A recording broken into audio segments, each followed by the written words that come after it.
Ang aking mga kaibigan, mayroong isang paksa sa loob ng Kristiyanong aasawa na marami ang hindi komportable na talakayin, gayunpaman hawakan nito ang matalik na bahagi ng buhay ng asawa na magkasama. Madalas nating naririnig ang tungkol sa kabanalan ng kama ng kasal, isang lugar ng magagandang pagkakaisa na pinagpala ng Diyos. Ngunit ang lahat ba ay nangyayari doon dahil lamang sa pagitan ng mag-asawa, automatikong nakalulugod sa Panginoon? Paano kung ang mga elemento ay hindi mula sa Biblia, ngunit mula sa impluwensya ng mundo ay sumiksik sa sagradong puwang na ito? Tinatawag tayong mamuhay sa pamamagitan ng pananampalataya na ginagabayan ng salita ng Diyos, hindi sa pamamagitan ng paglilipat ng mga pamantayan ng kultura o ang malaganap na mensahe ng pornografiya. Ngayon dapat nating matapat na harapin ang posibilidad na ang ilang mga kilos, kahit na ang pagsang ayon sa loob ng aasawa ay maaaring ugat hindi sa pag-ibig at paggalang ayon sa mga prinsipyo ni Hesukristo, ngunit sa mga pagnanasa na hinuhubog ng isang mundo na madalas na nagalit sa isenyo ng Diyos para sa kadalisayan at karangalan. Ito ay isang mapaghamong paksa, isa na nangangailangan ng pagpapakumbaba at isang malalim na pag-asa sa banal na espiritu, ngunit mahalaga para sa sinumang asawa na naghahangad na parangalan ng Diyos sa bawat lugar ng kanilang buhay. Galugarin natin ang sensitibong katotohanan na ito na naghahanap ng kalinawan at gabay mula sa mapagkukunan ng lahat ng karunungan. Ang totoo, ang pag-unawa sa kung ano ang tunay na galang sa loob ng kama ng kasal, ay hindi palaging kasing simple ng pagsuri sa isang listahan ng mga tanggap na kilos. Nagbibigay ang Biblia ng mga prinsipyo ng pundasyon: pag-ibig, paggalang sa isa't isa, kadalisayan ng puso, pag-iwas sa makasariling motibo, at paggalang sa Diyos sa ating mga katawan. Ngunit hindi ito nagbibigay sa amin ng isang detalyadong manong sumasaklaw sa bawat posibleng intimate expression. Ito ay kung saan namamalagi ang banayad na panganib. Ang kultura sa paligid natin, sa pamamagitan ng media, musika at ang malawak na impluwensya ng pornografiya, ay nagtatanghal ng ibang kakaibang paradigma para sa sexualidad. Binibigyang diin nito ang pagganap, visual stimulation na madalas na nakaugat sa objectification, at kasiyahan na natanggal mula sa malalim na emosyonal at espiritual na koneksyon. Ito ay panimula na naiiba sa disenyo ng Diyos para sa lapit, na kung saan ay sinadya upang maging isang salamin ng pagkakaisa, kahinaan, at pag-ibig sa sarili sa loob ng tipan ng kasal. Kapag kumonsumo tayo ng nilalaman na nagtataguyod ng mga makamundong pananaw na ito, alinman sa isa o kahit na hindi sinasadya bilang isang asawa na sumisipsip ng mga pamantayan sa kultura, ang mga ideyang iyon ay maaaring magsimulang lumusot sa ating isip at makakaapekto sa ating mga hang-arin at inaasahan sa loob ng pag-aasawa. Maaari nating simulan na isipin na ang ilang mga kasanayan ay kinakailangan para sa kasiyahan o kaguluhan, hindi dahil sa tunay na ipinahayag nila ang pag-ibig at bumuo ng lapit sa isang paraan na pinarangalan ang Diyos. Ngunit dahil sinabi sa atin ng mundo, hindi ito nabubuhay sa pamamagitan ng pananampalataya. Ito ay naiimpluwensyahan ng isang mundo na madalas na nakatayo sa pagsalungat sa katotohanan ng Diyos. Kaya, ang mahalagang katanungan ay ang ginagawa natin sa kama ng kasal na dumadaloy mula sa isang diwa ng kapwa pag-ibig, karangalan, at pagbibigay ng sarili na nakaugat sa mga prinsipyo ng Biblia, o hinihimok ba ito ng mga imahe, ideya, o mga inaasahan na nasisipsip mula sa isang sekular na kultura? Naghahanap ba tayo na mapalugdan ng Diyos at maglingkod sa bawat isa sa pag-ibig na sumasalamin sa walang pag-ibig na pag-ibig ni Hesukristo, o hinahabol ba natin ang kasiyahan ayon sa mga pamantayang makamundong? Nangangailangan ito ng matapat na pagsusuri sa sarili at bukas na komunikasyon sa pagitan ng mga asawa, palaging naghahanap ng patnubay ng Diyos sa pamamagitan ng panalangin at kanyang salita. Hindi ito tungkol sa takot o legalismo, ngunit tungkol sa kabanalan at kalayaan. Ang tunay na kalayaan kay Kristo ay hindi kalayaan na gawin ang anumang pakiramdam ng mabuti. Ito ang kalayaan na manirahan sa pagkakahanay sa perpektong disenyo ng Diyos, na sa huli ay nagdadala ng pinakamalalim na kagalakan at katuparan. Kapag pinapayagan natin ang mga makamundong impluwensya, lalo na ang pornografiya, upang idikta ang ating pag-unawa sa sex, Panganib namin ang pagpapakilala ng mga kasanayan na maaaring humantong sa objectification, pagkabalisa sa pagganap, pagkagumon, at isang pagkakakonekta mula sa espiritual na lalim na nilalayon ng Diyos para sa aasawa sa aasawa. Ang mga bagay na ito ay hindi mula sa Diyos. Ang mga ito ay mga counterfeits na nangangako ng kasiyahan ngunit naghahatid ng kawalan ng laman o kahit na pagkaalipin. Ang ating pananampalataya ay tumatawag sa atin upang mabuhay ng iba, mag-isip ng iba na mahalin ng iba. Ito ay umaabot sa pinaka-pribadong lugar ng ating buhay. Tinawag tayo upang dalhin ang bawat iisip na bihag kay Kristo. Mga taga-Korinto 3:5 at kabilang dito ang ating mga saloobin tungkol sa sexualidad at ang ating matalik na buhay sa ating asawa. Kung ang mga hinahangad o kasanayan na nakikisali tayo ay nahuhubog sa pamamagitan ng pagtingin sa iba bilang mga bagay para sa kasiyahan o sa pamamagitan ng pagsunod sa makasariling kasiyahan sa pagsalungat at pagtanggap ng pag-ibig, dapat nating tanungin ang kanilang mapagkukunan at ang kanilang lugar sa loob ng isang kasal na naglalayong parangalan ang Diyos. Itinuturo ng Biblia na ang pag-aasawa ay isang malalim na misteryo na naglalarawan ng ugnayan sa pagitan ni Kristo at ng simbahan. Ang pananaw na ito ay nagtataas ng aasawa sa isang antas na higit pa sa pisikal na paglaya. Ito ay isang puwang kung saan ang dalawa ay nagiging isa, kung saan ang kahinaan ay natutugunan ng biyaya, at kung saan ang pag-ibig ay ipinahayag ng pisikal sa isang paraan na sumasalamin sa espiritual na pagkakaisa na ibinabahagi nila kay Hesukristo. Pinapayagan ang mga impluensya na nagpapabagal o gumagalaw sa magandang larawan na ito, kahit na sa loob ng mga hangganan ng aasawa ay sumasalungat sa pagiging sagrado na inorden ng Diyos. Ang pag-unawa sa naangkop at banal sa loob ng aasawa ay nangangailangan ng patuloy na pag-asa sa banal na espiritu. Nangangahulugan ito na magtanong, ang pagsasanay na ito ba ay mas malapit sa Diyos at sa bawat isa sa paraang nakahanay sa pag-ibig, paggalang, at kadalisayan? O ipinakikilala ba nito ang mga elemento ng kahihiyan, objectification, o makasariling demand na malinaw na hindi mula sa Diyos? Ang Biblia ay maaaring hindi malinaw na kinondena ang ilang mga kilos sa loob ng aasawa, ngunit ang mas malawak na mga prinsipyo tungkol sa kabanalan, pag-ibig, at pag-iwas sa makamundong katiwalian ay nagbibigay ng isang balangkas para sa pagsusuri. Isaalang-alang ang mapagkukunan ng kung ano ang nagpapaalam sa iyong matalik na buhay. Ito ba ang karunungan at katotohanan na matatagpuan sa salita ng Diyos? O ito ba ang mabilis, madalas na magulong, mga mensahe ng mundo? Ang pamumuhay sa pamamagitan ng pananampalataya ay nangangahulugang nagtitiwala na ang mga paraan ng Diyos, kahit na hinamon nila ang mga pamantayan sa kultura ay humantong sa buhay at pagpapala. Nangangahulugan ito ng aktibong pagpili upang bantayan ang kama ng kasal laban sa paglusot ng mga ideya at mga imahe na salungat sa kadalisayan at karangalan na nais ng Diyos para sa sagradong puwang na ito. Hindi ito tungkol sa pagiging maingat. Ito ay tungkol sa pagiging banal. Itinakda para sa mga layunin ng Diyos. Tungkol ito sa pagtiyak na ang aming pinakamalalim na pagpapalagayang loob ay isang salamin ng pag-ibig ng Diyos at isang mapagkukunan ng tunay na koneksyon, hindi isang pagganap na idinidikta ng mga sekular na impluensya. Paano natin ito mailalapat? Nagsisimula ito sa dalangin na pagmuni, muni at bukas na dialogo sa aming asawa. Nangangailangan ito ng pagpapakumbaba upang aminin kung saan maaari nating hindi sinasadyang pinapayagan ang mga pamantayang makamundong maimpluensyahan tayo. Nangangahulugan ito na handang tumalikod sa mga mapagkukunan ng impluensya tulad ng pornografiya na malinaw na nakapipinsala sa isang malusog pananaw na pinarangalan ng Diyos sa sexualidad. Nangangahulugan ito na magtanong, nagtatayo ba tayo ng lapit batay sa pundasyon ng pag-ibig ng Diyos at katotohanan sa Biblia o sa nanginginig na lupa ng mga kalakaran sa kultura at gumawa ng mga kagustuhan? Ang pagkakaiba ay malalim at nakakaapekto ito hindi lamang sa pisikal na kilos, kundi ang espiritual at emosyonal na koneksyon sa loob ng kasal. Ang ating paglalakad kasama si Hesukristo ay dapat na sumisid sa bawat bahagi ng ating buhay, kasama na ang pinakamatalik. Pag-isipan ang mga banayad na paraan na ang mundo ay sumasabay sa ating isipan, na humuhubog sa ating mga pananaw sa lapit ng wala tayo kahit na napagtanto ito.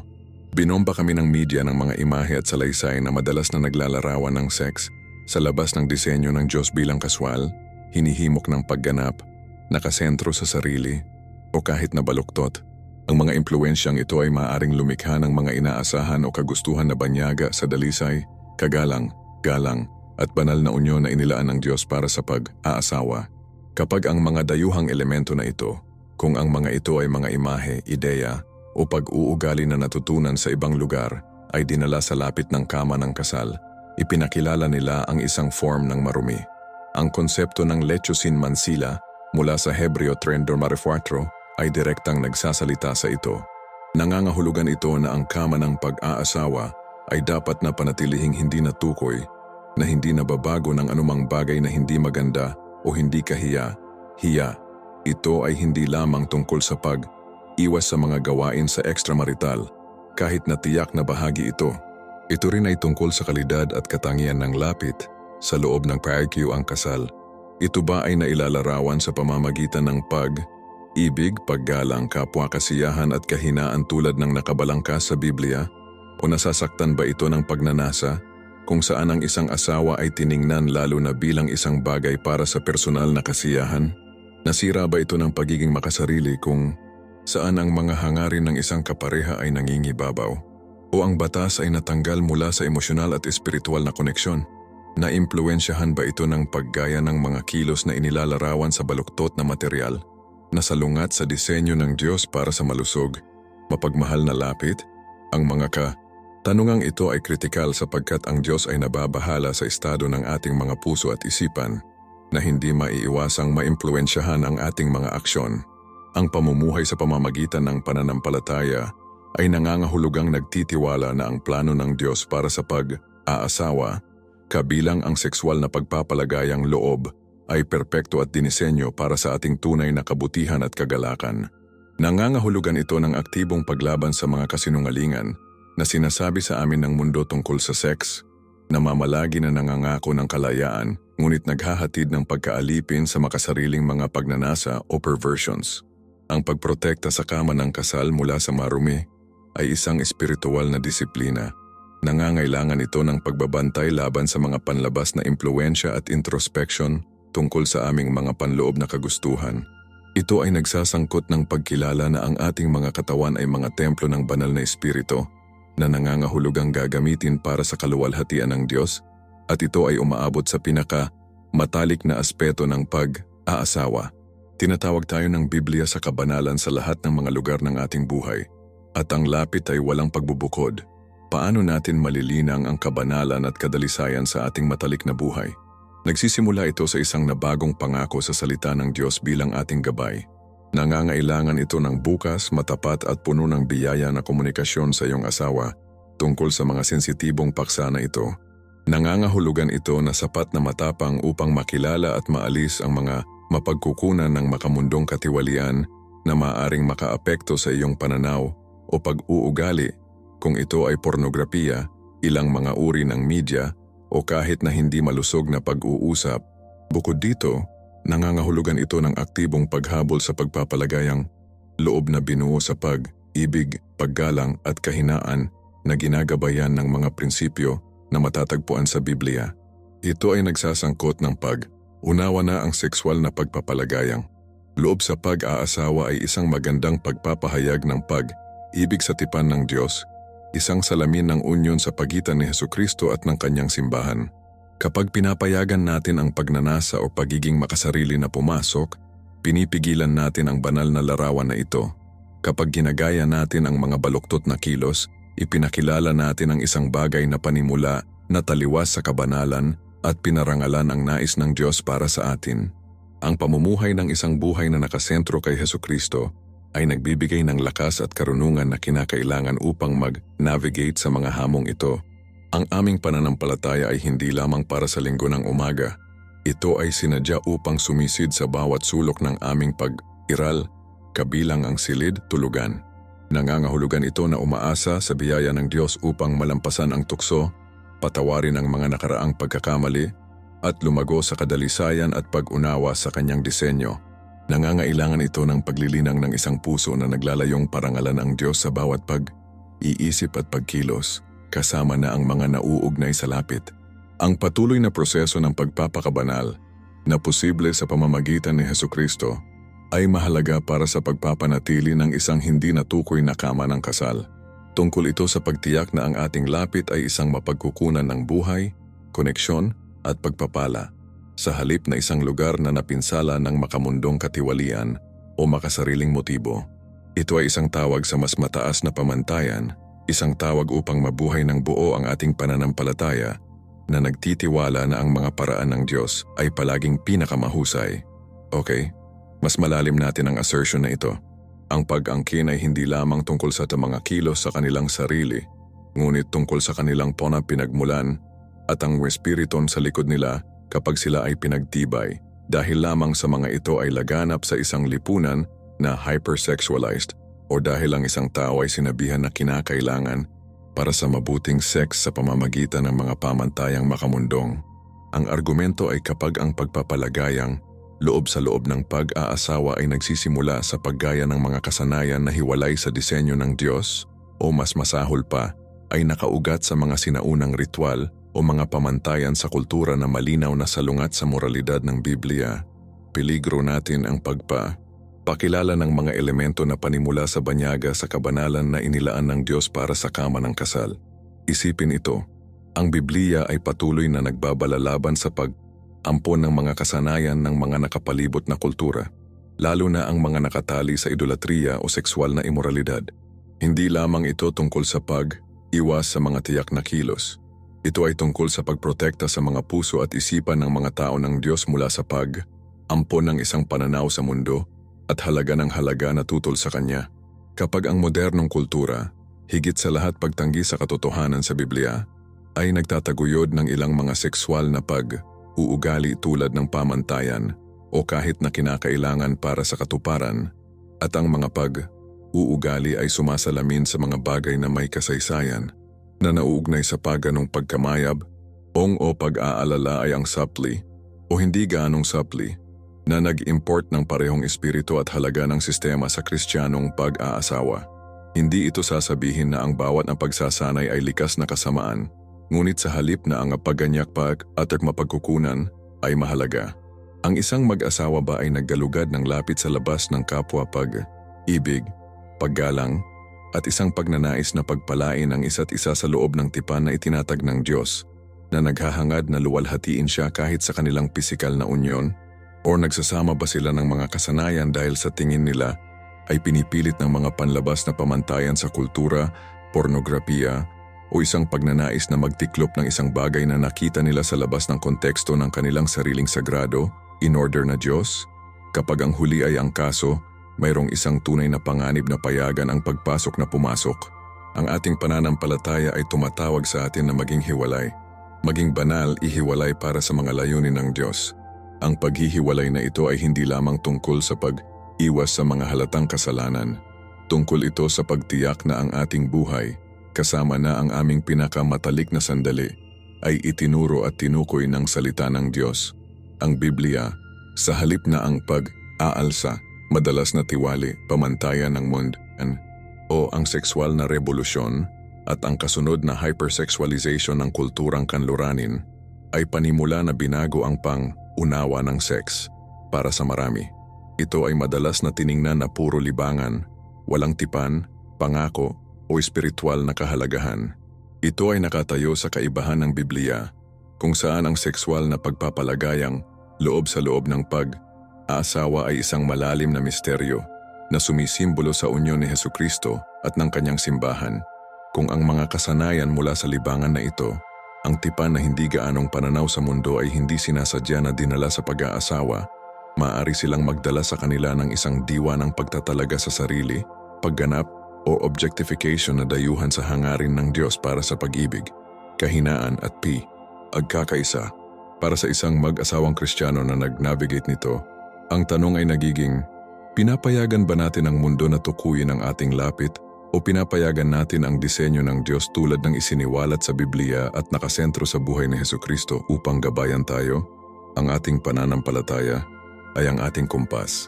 Tumutulong ito sa atin na makilala kung ano ang bumubuo at kung ano ang bumagsak. kung ano ang pinarangalan sa Diyos, at kung ano ang naaangkop sa laman o sa diwa ng edad. Tungkol ito sa pagkilala na ang tunay na sexual na katuparan sa loob ng pag-aasawa ay hindi mula sa walang katapusang pagiging bago o paggaya sa mga kalakaran sa kultura, ngunit mula sa pagpapalalim ng pag-ibig, tiwala at pagsumiti ng isa't isa. Lahat ay nakabase sa ating kaugnayan sa Diyos at sa bawat isa. Ang paghanap ng kasiyahan sa labas ng mga hangganan ng Diyos o sa pamamagitan ng pag-ampon ng mga kasanayan na hinihimok ng mga pamantayang makamundong ay maaaring magpakilala ng pagkalito, pagkakasala at kahit na espiritual na distansya. Inilipat nito ang focus mula sa pagluwalhati sa Diyos at nagmamahal sa isa't isa upang maghanap ng personal na kasiyahan batay sa panlabas, madalas na baluktot, mga benchmark. Ito ang dahilan kung bakit mahalaga ang pag-asa sa Biblia para sa gabay. Nagbibigay ito ng isang pamantayan na lumilipas sa mga fads ng kultura at impluensya sa paganong makasaysayang paganong. Itinuturo ito sa atin patungo sa kabanalan at ang kadalisayan na sumasalamin sa likas na katangian ng Diyos mismo. Ang buhay at mga turo ni Hesukristo ay nag-alok ng isang malalim na halimbawa ng walang pag-ibig na pag-ibig at kadalisayan, mga prinsipyo na dapat sumisid sa bawat aspeto ng ating buhay, kasama na ang ating matalik na relasyon. Ang ating pananampalataya sa Diyos ay nagbibigay kapangyarihan sa atin na pigilan ang pressure upang umayon sa makamundong mga pattern ng sexualidad at sa halip ay linangin ang isang lapit na tunay na pinarangalan sa Kanya. Kaya, mag-drill tayo sa kung ano ang saloobin ng puso na ito ay talagang mukhang sa pagsasanay sa loob ng silid, tulugan na pag-aasawa. Kapag ang pagganyak ay tunay na nakaugat sa pag-ibig at paggalang, ang matalik na kilos ay nagiging isang ekspresyon ng malalim na koneksyon, kahinaan at kapwa pagpapatunay. Hindi lamang ito tungkol sa pisikal na paglaya. Ito ay tungkol sa pagbibigay ng kasiyahan, pagtanggap ng kasiyahan, at pag-aalaga ng isang mas malalim na bono. Tungkol ito sa nakikita ang iyong asawa bilang isang minamahal na tao, nilikha sa imahe ng Diyos, at hinahanap ang kanilang kagalakan at katuparan tulad ng kung hindi hihigit sa iyong sarili. Ito ay nakahanay sa walang pag-ibig na ipinakita ni Hesukristo, isang pag-ibig na naghahanap ng kabutihan ng iba. Sinasalamin nito ang pagsumite ng isa't isa na pinag-uusapan ng Biblia sa loob ng pag-aasawa, kung saan isinasaalang-alang ng bawat tao ang mga pangangailangan at kagustuhan ng iba. Paghahambing ito sa isang pagganyak na hinimok, lalo na sa pamamagitan ng makasariling kasiyahan. Sa sitwasyong ito, ang focus ay nagbabago papasok. Ang asawa ay maaaring maging isang paraan upang matapos ang pagkamit ng personal na pisikal na kasiyahan. Hindi ito kinakailangang nakakahamak, ngunit ito ay isang subtly insidious form ng paggamit ng ibang tao. Maaari itong humantong sa isang kakulangan ng pagsasaalang-alang para sa kanilang emosyonal na estado, kanilang mga hangarin, o maging ang kanilang pisikal na kaginhawaan. Ang batas ay isinasagawa para sa aking kasiyahan na may mas kaunting pagsasaalang-alang sa atin, armaros. Ang ganitong uri ng pagganyak ay madaling humantong sa objectification, kung saan ang katawan ng asawa ay natupok ng hindi tunay na nagmamahal sa tao sa loob. Ito ay kung saan ang mga tiyak na kilos, habang hindi likas na makasalanan sa kanilang sarili, ay maaring maging may problema kung isinasagawa na may makasariling puso. Halimbawa, ang pagsali sa isang kasanayan na puro dahil ito ay titilating sa isang kapareha nang walang tunay na hangarin o pagsasaalang-alang para sa kaginhawaan o budhi ng iba ay nagmumula sa isang lugar na nakasentro sa sarili, hindi isang nakasentro sa pag-ibig. Ang punto ay ang kaparehong pisikal na pagkilos ay maaring maging isang gawa ng pagsamba at pag-ibig sa isa't isa kapag ginanap na may puso na nakasentro sa Diyos at minamahal ang asawa, o maaari itong maging isang makasariling kilos na hinihimok ng laman at makamundong pagnanasa. Ito ang dahilan kung bakit ang mga panlabas na pag-uugali o listahan ng mga naaprubahan kumpara sa hindi aprubahan na mga kasanayan ay maaaring maligaw kung hindi nila tinutugunan ang pinagbabatayan na pagganyak. Itinuturo sa atin ng ating pananampalataya na tinitingnan ng Diyos ang puso. Siya ay nababahala sa ating mga hangarin, ating mga saloobin, ang ating panloob na hangarin. Ang paglilinang ng isang puso na hinihimok ng Ibig sa lapit ay nangangailangan ng sinasadyang pagsisikap. Nangangailangan ito ng patuloy na pagbibigay ng ating likas na self-centeredness sa nagbabago na kapangyarihan ng banal na espiritu. Kinakailangan ito ang pag-aaral ng Biblia upang maunawaan kung ano ang hitsura ng tunay na pag-ibig sa Biblia. Pasyente, mabait, hindi naghahanap ng sarili, hindi madaling magalit. Nangangailangan ito ng pagtingin sa halimbawa ni Hesukristo na ang buong buhay ay isang testamento sa pag-ibig sa sarili at nangangailangan ito ng pananampalataya, ang paniniwala na ang disenyo ng Diyos para sa pag-aasawa at lapit ay sa huli ang pinaka-katuparan, hindi lamang sa pisikal, ngunit emosyonal at espiritual. Kapag lumapit tayo sa pagpapalagayang loob na may puso na naghahangad na parangalan ng Diyos at mahalin ang ating asawa, na ginagabayan ng mga prinsipyo sa Biblia at binigyan ng kapangyarihan ng ating pananampalataya kay Hesukristo, ang focus ay nagbabago.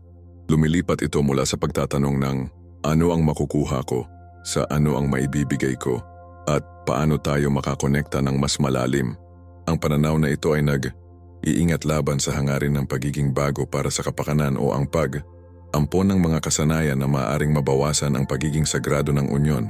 Ito ay nakasalalay sa matalik na kilos sa pag-ibig ng tipan, isang pag-ibig na nakatuon, hindi makasarili, at hinahanap ang pinakamataas na kabutihan ng ibang tao sa loob ng mga hangganan na itinakda ng Diyos. Hindi ito nangangahulugang hindi papansin ang kasiyahan. Dinisenyo ng Diyos ang pisikal na pagpapalagayang loob sa loob ng pag-aasawa upang maging kaaya-aya. Ngunit ang kasiyahan ay nagiging isang resulta ng mapagmahal na koneksyon, hindi ang nag-iisang layunin panti o puwersa sa pagmamaneho. Ito ay tungkol sa pagsasama, katawan, kaluluwa at espiritu, nagkakaisa sa pag-ibig sa harap ng Diyos. Ang aming pananampalataya ay nagbibigay ng lens kung saan sinusuri natin ang aming mga hangarin at kilos sa sensitibong lugar na ito. Ito ang nag-uudyok sa atin na magtanong, ito ba ay sumasalamin sa pag-ibig ng Diyos? Binubuo ba nito ang aking asawa? Ito ba ay parangal sa ating tipan? Ang pag-asa sa karunungan ng Diyos na natagpuan sa Biblia ay tumutulong sa atin na makilala ang ating tunay na pagganyak. Ang halimbawa ni Hesukristo ay nagpapakita sa atin kung paano mamuhay ng isang buhay na walang pag-ibig na dapat sumisid sa bawat aspeto ng ating pag-aasawa, kasama na ang aming pinakamatalik na sandali. Kung wala ang pundasyong ito sa pananampalataya, madali para sa pagpapalagayang loob na mag-alis ng isang panandaliang pandamdam na hinimok ng isang kultura na madalas na sekswal at pinapahalagahan ang mga tao.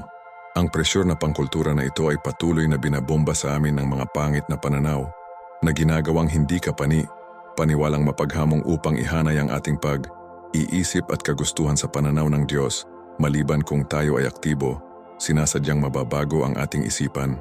Dito madalas nangyayari ang fragmentation. Maraming mga naniniwala na hindi sinasadyang lumikha ng isang paghati sa pag-iisip na naghihiwalay sa kanilang espiritual na lakad, panalangin, simbahan, pagbabasa ng Biblia, mga gawa ng serbisyo, mula sa kanilang matalik na buhay.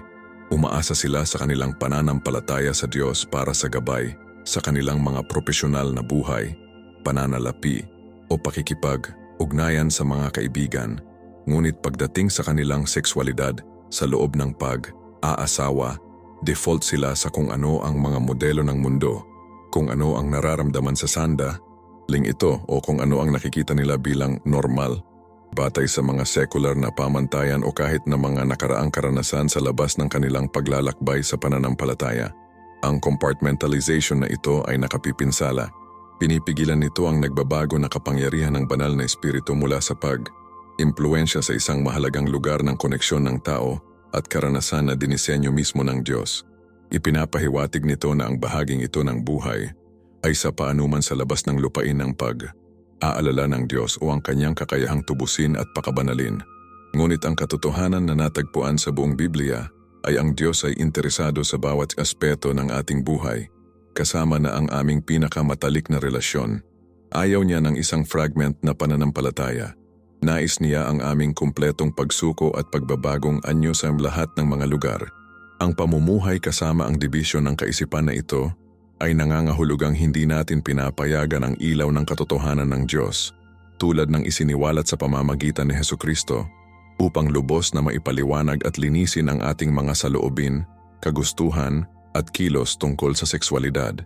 Sa halip na maranasan ang kalayaan at kagalakan na nagmumula sa pag-align sa mabuting disenyo ng Diyos, ang mga tao ay madalas na nakikipaglaban sa pagkakasala, kahihiyan, pagkalito at kakulangan ng totoong lapit maging sa loob ng kasal. Hindi ito dahil ang plano ng Diyos ay mahigpit, ngunit dahil hindi nila lubos na niyakap ang pagpapalaya na nagmumula sa pagpapaalam sa kanilang pananampalataya, bawat misulok ng kanilang buhay. Ang pag-update ng isip ay hindi isang pasibo na aktibidad, ito ay isang aktibong disiplina. Ito ay nagsasangkot ng pagkilala sa mga kasinungalingan at pagbaluktot tungkol sa sexualidad na ang mundo o maging ang ating sariling nahulog na kalikasan, nagtatanghal at sinasadyang palitan sila ng katotohanan mula sa salita ng Diyos, ang Biblia. Nangangailangan ito ng isang malay tao na pagsisikap na magnilay sa kung ano ang dalisay, kaibig-ibig at kagalang-galang, tulad ng hinihikayat ng Filipos 4:8. Hindi lamang ito tungkol sa pagsasabi ng hindi sa mga maling bagay. Ito ay panimula tungkol sa pagsasabi ng o sa magandang pangitain ng Diyos para sa pagpapalagayang loob sa loob ng pag-aasawa. Ito ay tungkol sa pag-unawa na ang pagpapalagayang loob na ito ay sinadya upang maging isang salamin ng pag-ibig sa tipan, isang lugar ng kahinaan, tiwala, at paglilingkod sa isa't isa na naranasan sa harap ng Diyos.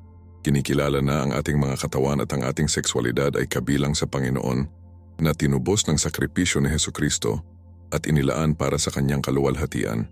Ang proseso ng pagpapabanal sa ating sexualidad ay bahagi ng mas malaking paglalakbay ng pagiging katulad ni Hesukristo. Hinihiling nito ang pagpapakumbaba, katapatan sa ating sarili at sa ating asawa, at isang malalim na pag-asa sa biyaya ng Diyos. Hindi natin mababago ang aming mga pattern ng pag-iisip o kagustuhan na puro sa pamamagitan ng willpower. Kailangan natin ang kapangyarihan ng banal na espiritu na nagtatrabaho sa loob natin, na gumagabay sa atin sa katotohanan at nagbibigay kapangyarihan sa atin na mabuhay alinsunod sa mga prinsipyo ng Biblia. Ang pagbabagong ito ng isip ay direktang nakakaapekto sa aming kakayahang makaranas ng tunay na pagpapalagayang loob. Kung ang ating mga saloobin ay nakahanay sa katotohanan ng Diyos, lumapit tayo sa sexual na pagpapalagayang loob hindi bilang isang bagay na pangunahin para sa personal na kasiyahan, kahit na ang kasiyahan ay isang mabuting regalo mula sa Diyos sa loob ng pag-aasawa, ngunit bilang isang gawa ng pag-ibig, kahinaan at unyon na nagpapalakas sa bono sa ating asawa at pinarangalan ng Diyos. Nangangailangan ito ng bukas na komunikasyon sa loob ng pag-aasawa, isang pagpayag na maunawaan ang mga pangangailangan at kagustuhan ng bawat isa sa pamamagitan ng lens ng walang pag-ibig na pag-ibig at isang pangako na magkasama ang karunungan ng Diyos. Ang paglalapat ng mga prinsipyo ng Biblia sa sexualidad ay hindi tungkol sa paggawa nito ng mahigpit o nakatali sa tungkulin. Ito ay tungkol sa pagpapalaya nito mula sa mga pagbaluktot ng kasalanan at kultura upang maaari itong umunlad tulad ng inilaan ng Diyos. Isang mapagkukunan ng kagalakan, koneksyon, at lapit na sumasalamin sa pagkakaisa na natagpuan sa sariling kalikasan ng Diyos. Nangangahulugan ito na magtanong tulad ng, paano natin maipahayag ang pag-ibig at pangako sa matalik na puwang na ito sa isang paraan na pinarangalan ng Diyos at minamahal ang bawat isa, na ginagabayan ng itinuturo ng Biblia tungkol sa pag-ibig at pag-aasawa? Nangangailangan ito ng paglipat ng alampas sa pinasimpleng mga patakaran upang maunawaan ang puso ng disenyo ng Diyos. Ito ay isang tuloy na proseso ng paglago, pag-aaral, at paglalapat ng aming pananampalataya sa malalim na personal na bahagi ng buhay. Kinikilala na ang tunay na pagbabagong anyo sa ating sexualidad, tulad ng sa anumang iba pang lugar ng ating buhay, ay dumadaloy mula sa ating pananampalataya kay Hesukristo at ang ating pagsumite sa salita ng Diyos. Tungkol ito sa pagpapahintulot sa Diyos na muling tukuyin ang ating pag-unawa sa kasiyahan, lapit at katuparan, na batayan ito sa kanyang walang hanggang katotohanan kaysa sa pag-iwas sa mga kalakaran sa kultura. Ang prosesong ito ng pag-update at pagpapakabanal ay humahantong sa isang mas integrated na pananampalataya kung saan ang ating espiritual na buhay at ang ating matalik na buhay ay hindi magkahiwalay na mga nilalang, ngunit pinagsama-sama, bawat isa ay nagpapaalam at nagpayaman sa iba. Nangangailangan ito ng lakas ng loob upang harapin ang malalim na nasusunog na mga pattern ng pag-iisip at mga impluensya sa kultura na sumasalungat sa Biblia. Hinihiling nito ang panalangin at pag-asa sa Diyos na humihiling sa Kanya na ipakita sa atin kung saan ang ating pag-iisip ay nangangailangan ng realignment at pagbibigay kapangyarihan sa atin na ituloy ang kabanalan sa ating matalik na buhay. Tungkol ito sa pagtitiwala na ang mga paraan ng Diyos ay palaging para sa ating kabutihan at humantong sa pinakadakilang katuparan at kalayaan. Ang mga hamon na kinakaharap ng maraming Kristiyano sa lugar na ito ay nagtatampok ng malawak na impluensya ng pananaw sa mundo sa sexualidad at ang pangangailangan para sa sinasadyang pagiging alagad na tumutukoy lahat ng kaaspeto ng buhay, hindi lamang ang tradisyonal na may label na espiritu, ang ating pananampalataya sa Diyos na binigyan ng kapangyarihan ng indwelling banal na espiritu at kinagabayan ng Biblia ay nagbibigay ng kinakailangang pundasyon at mapagkukunan para sa mahalagang pagbabagong ito. Ito ay tungkol sa pagpapahintulot sa pag-ibig ni Hesukristo na tubusin at pakabanalin kahit ang ating pinakapribadong sandali. Tinitiyak na ang ating matalik na buhay sa loob ng pag-aasawa ay naging isang malakas na pagpapahayag ng pag-ibig ng tipan na ibinabahagi natin sa ating asawa at sa huli, isang gawa ng pagsamba patungo sa Diyos. Kung wala ang pangako na ito sa pagsasama ng pananampalataya at sexualidad, nagpapatuloy ang pakikibaka na nagpapatuloy sa fragment na karanasan kung saan ang paniniwala sa Diyos ay hindi lubos na nakakaapekto kung paano nabubuhay at iniisip ang tungkol sa pagpapalagayang loob. Ang landas ay nagsasangkot ng pagsandal sa biyaya ng Diyos, paglubog ng ating sarili sa Biblia, paghanap ng karunungan, at paglalapat ng mga katotohanan tungkol sa pag-ibig, kadalisayan, at pag-aasawa na itinuro ni Hesukristo. Hindi ito tungkol sa legalismo, ngunit tungkol sa pagtaguyod ng kabanalan bilang isang paraan upang mas malalim ang kagalakan at koneksyon. Tungkol ito sa pagkilala na ang kalayaan ay hindi matatagpuan sa pagsunod sa mga makamundong pagnanasa, ngunit sa pag-align sa layunin ng Diyos. Ang pagsasama ng pananampalataya sa bawat aspeto ng buhay ng may asawa, kabilang ang sexualidad, ay nagtatayo ng isang mas malakas, mas nababanat na pag-aasawa na tunay na sumasalamin sa kaluwalhatian ng Diyos. Nangangailangan ito ng matapat na pag-uusap sa aming asawa, isang pagpayag na aminin ang mga pagkabigo, at isang pangako sa paglaki ng magkasama sa ilalim ng gabay ng Diyos. Ang layunin ay isang sexual na pagpapalagayang loob na hindi hinihimok ng self-gratification o panlabas na panggigipit, ngunit sa pamamagitan ng kapwa pag-ibig, paggalang, at isang ibinahaging pagnanais na parangalan ang Diyos sa lahat ng bagay. Ang shift ng pananaw na ito ay pangunahing at nangangailangan ng patuloy na pagsisikap, pagguhit ng lakas mula sa aming kaugnayan sa Diyos sa pamamagitan ng panalangin at pag-aaral ng Biblia. Nangangahulugan ito na tingnan ang ating asawa sa pamamagitan ng mga mata ng Diyos at minamahal ang regalo ng lapit sa loob ng tipan ng pag-aasawa bilang isang bagay na sagrado. Ito ay nagsasangkot ng pagtanggi sa negatibo o nakakapinsalang mga mensahe tungkol sa sexualidad na salungat sa mapagmahal na disenyo ng Diyos. Nangangahulugan ito na ang pag-unawa na ang tunay na kasiyahan ay hindi mula sa walang katapusang pagiging bago, ngunit mula sa malalim na koneksyon na nakaugat sa pag-ibig sa tipan at ibinahaging pananampalataya. Kapag ang pananampalataya ay tunay na isinama, binabago nito ang kama ng kasal sa isang lugar ng malalim na lapit na sumasalamin sa pagkakaisa at pag-ibig na matatagpuan sa mismong Trinidad. Nangangailangan ito ng patuloy na kahinaan at bukas na komunikasyon sa asawa ng isang tao na ginagabayan ng pasensya at kabaitan na sumasalamin sa pag-ibig ni Hesukristo. Kinikilala na ang parehong mga kasosyo ay nasa isang paglalakbay ng pagpapakabanal, nangangailangan ng biyaya at pag-unawa. Nag-aalok ang Biblia ng malalim na karunungan sa kung paano mag-navigate sa pagiging komplikado ng mga relasyon ng tao, kabilang ang sexual na relasyon sa loob ng pag-aasawa. Ang paglalapat ng mga katotohanan ito ay nangangailangan ng karunungan at panalangin na naghahanap ng patnubay ng Diyos para sa mga tiyak na sitwasyon at hamon. Ito ay isang tuloy na proseso ng pagsuko ng mga hangarin na hindi nakahanay sa kalooban ng Diyos at yakapin ang kanyang pangitain para sa isang banal at masayang lapit. Ang paglalakbay na ito ay hindi laging madali, ngunit ito ay malalim na nagbibigay. Kasiyahan na humahantong sa isang mas malalim na koneksyon sa asawa ng kapwa at sa Diyos. Binibigyang diin nito ang katotohanan na ang mga utos ng Diyos ay hindi mabigat, ngunit ibinibigay para sa ating pag-unlad at kagalakan. Ang pagyakap sa pananaw ng Diyos sa sexualidad na alam ng Biblia at binigyan ng kapangyarihan ng ating pananampalataya kay Hesukristo, pinalaya tayo mula sa mga panggigipit at pagbaluktot ng mundo na nagpapahintulot sa atin na maranasan ang kagandahan at lalim ng pagkakaibigan ayon sa nilalayon ng Diyos. Ang antas ng pagbabagong ito ay nangangailangan ng pagpapakumbaba upang aminin kung saan ang aming pag-iisip ay mali at lakas ng loob na ituloy ang pagbabago.